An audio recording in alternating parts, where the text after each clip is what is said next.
So now we're going to look at how material is recycled through the disk of the Milky Way galaxy. One new term for you is the interstellar medium, or ISM. It's basically all the gas, all the dust that fills the Milky Way disk. And with time, it gets recycled. And so we call it the star-gas-star cycle. So you start off with a cloud. It forms stars.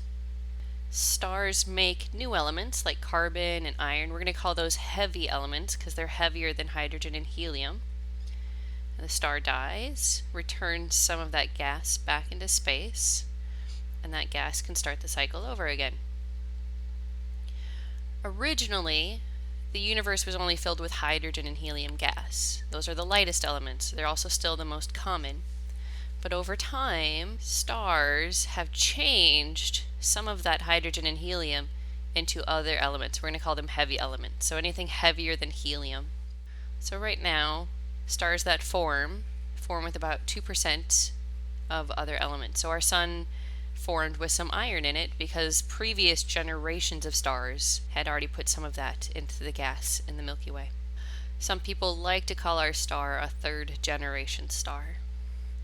So your textbook starts off the cycle talking about the hot gas ejected from stars and pushing it back into the disk of the Milky Way. That can happen in lots of events. Some examples are evolving stars like red supergiants. They have strong winds, they lose a lot of mass. Planetary nebula, supernova. Right? The hot gas in here can be almost 2 million degrees Fahrenheit. Unbelievably hot, but also think of it as really low density. And while these events are going to mostly eject hydrogen and helium gas, they're also going to eject some of those new elements that they made. Okay. So let's look at a map of the interstellar medium around the sun. So here's the sun. Okay. In some places, the gas of the Milky Way has been excavated, pushed out by a hot bubble. It's also been heated. And so we live in what we call the local bubble. Right? And while these hot bubbles are expanding, pushing out, they might ram into a denser region, like one of these dark nebulas, and trigger some star formation. Since stars are made in clusters, a lot of times you can have multiple supernovae going off in relatively the same region at close to the same time. So one hot bubble can happen right over another one. And sometimes they can overlap and expand even further and faster and blow out of the galaxy's disk. So think of the ISM as kind of restraining the bubble from expanding. There's no material down here or up here to really slow it down, and so it's got free expansion. And these events, where it pops out, we call them fountains. If you're imagining hydrogen in a hot bubble, you should imagine it as ionized, where it's got so much energy, the electron has been ripped off. But once it cools off, the hydrogen nucleus recombines with the electron, and we call it atomic hydrogen. And it's going to cool by radiating light, and eventually, once it cools enough, it will fall back down into the disk. Your gas will continue to cool further and further and further, and it's going to collapse closer and closer and closer to the midplane of the disk. And when it gets cold enough, the atomic hydrogen will combine into molecular hydrogen. So you'll have two hydrogens that bind together. Right? Hence the name, molecular hydrogen, molecular clouds. And the molecular cloud is going to form stars and an open cluster. So here's a star forming region. It's going to start forming stars. They're going to be bright enough and they're going to start driving away the gas and the dust. And then what's going to be left behind is an open cluster of stars. While that gas is still being driven out, you can see some of the wisps still here. And these stars will evolve and die and return a lot of their material back to the Milky Way, and you can start the cycle again. I absolutely love this picture, but let me point out some different things in here to you. You get these really dark regions, right? Those are still part of the molecular cloud. Once you do form stars, they're going to be shining light, and in some cases it will reflect off the dust in the nebula to Earth so we can see it. And the blue light is going to reflect better, so we call these bluish regions reflection nebula. The energy from these stars, though, can also be absorbed by the gas in the nebula, and that will heat up the gas itself, and hydrogen gas and the helium gas will make an emission spectra. And to the human eye, we're going to see the light that nebula is giving off kind of as a pinkish glow. And so we call that an ionization nebula. All right.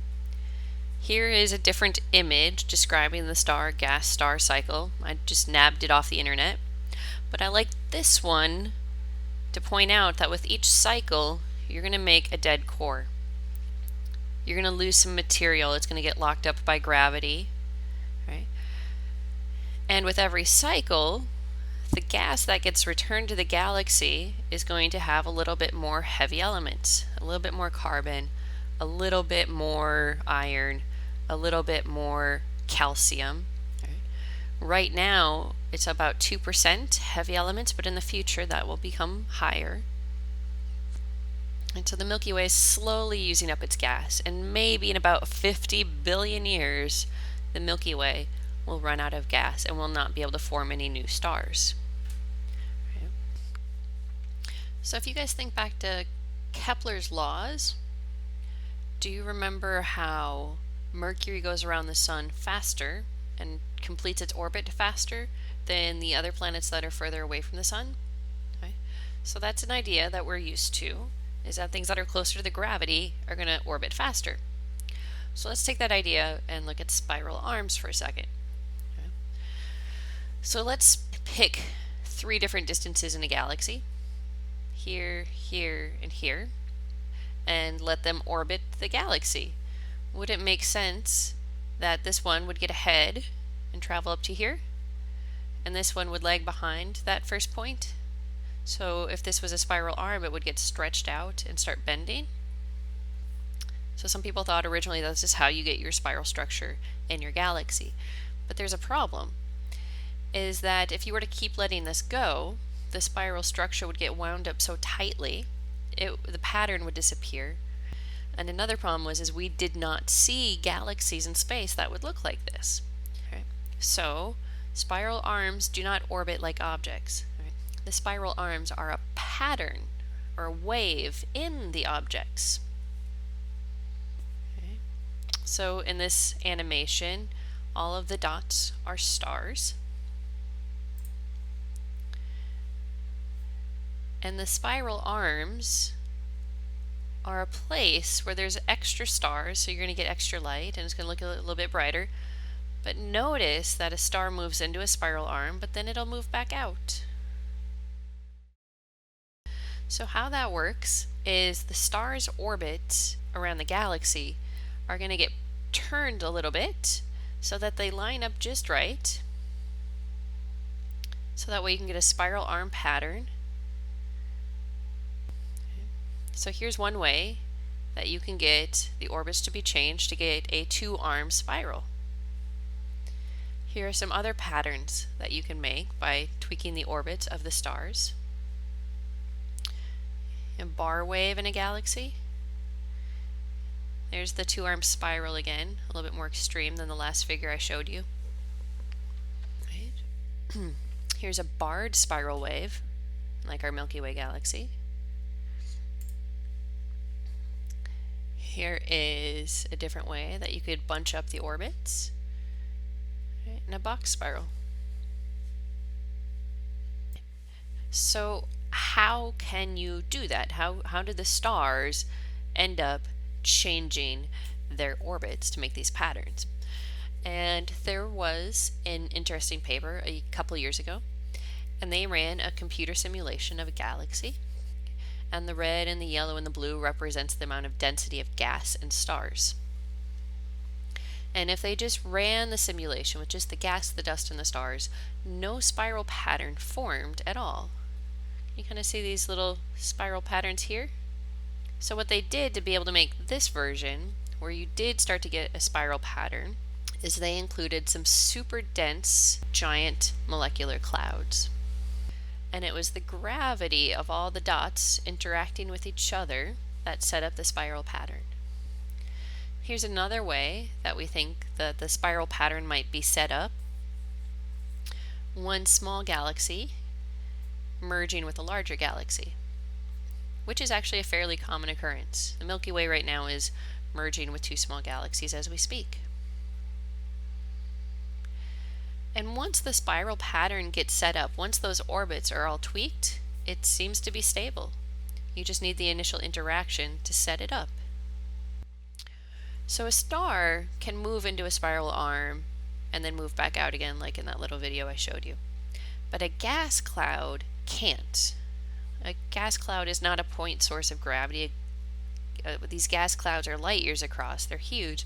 And so if you crowd them together, they'll bump into each other, they'll exert pressure on each other. And so the spiral arm triggers molecular clouds to start star formation.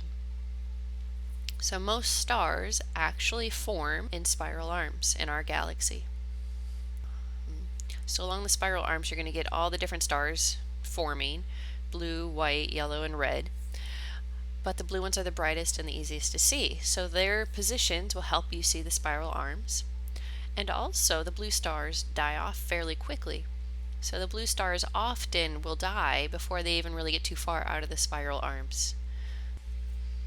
So a lot of spiral galaxies have gorgeous spiral arms, traced out by the dark nebula that are getting squeezed, traced out by the extra stars that are bunched up there for a little while, and traced out by these bright, hot young stars that were just formed and won't really live to move out of the arm. Section 3 is about how the Milky Way formed, but we also cover that in the next chapter when we talk about how galaxies form, so let's skip it for now.